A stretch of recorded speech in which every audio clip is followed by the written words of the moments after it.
Hi, I'm Dr. Chris. It's March, the month of daylight saving time.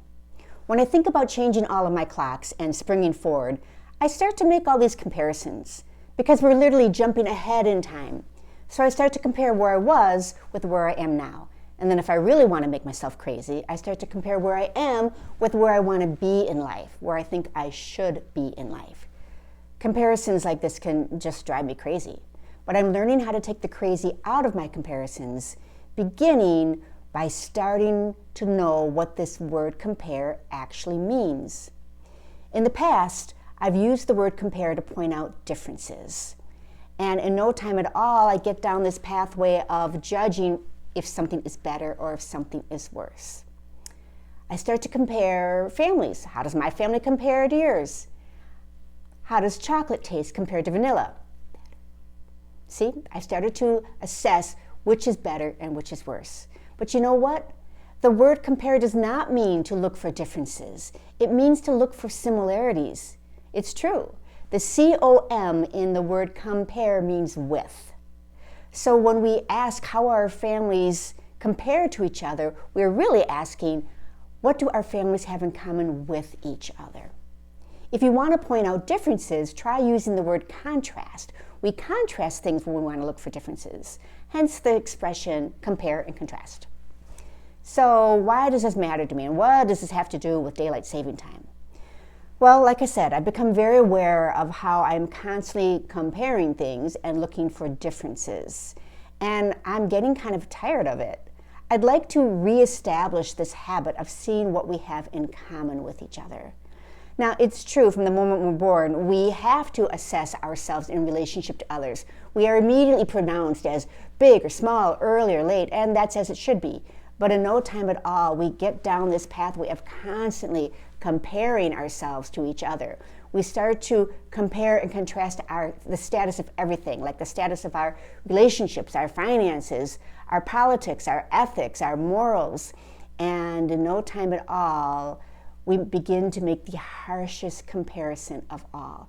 We begin to constantly assess ourselves in relationship to who we are, to the person we think we should be. Now, don't get me wrong, sometimes the way we assess ourselves and look to others is really motivating and helpful, and other times it's just really punishing. So, what does this have to do with clocks? What does this have to do with daylight saving time? Well, clocks, all of these clocks that we have everywhere, and they're beeping and they're chirping and they're on our watches and our smartphones and our computers, making us look, asking us, are you where you're supposed to be in life? Clocks are so bossy. They're supposed to be impartial judges of time, but we give them a lot of power. Clocks never say to us, you're right where you're supposed to be. They usually say you're early or you're late. They never say, oh, I'll just wait for you.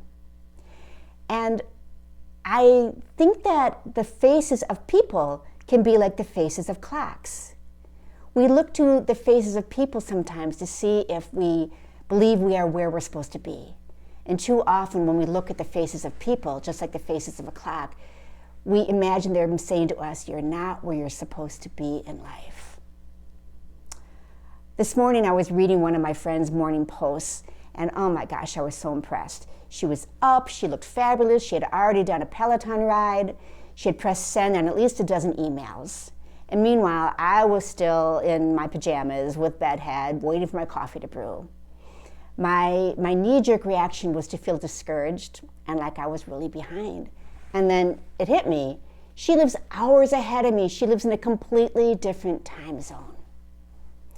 So when I think about changing my clocks, I remember we all live in different time zones, and not just physical time zones. We live in different emotional time zones and spiritual time zones from each other. We go through life differently. What matters is that instead of just feeling bad that I'm not where I think I should be or where others should be, I'm starting to use the word compare to see what we also have in common. Like with my good friend, I know what we have in common is that even though we start our days at different times, we both start our day trying to be the best version of who God created us to be. Now that's a good comparison.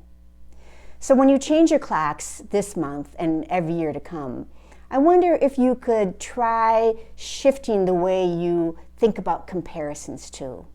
And remember that we all go through life a little bit differently.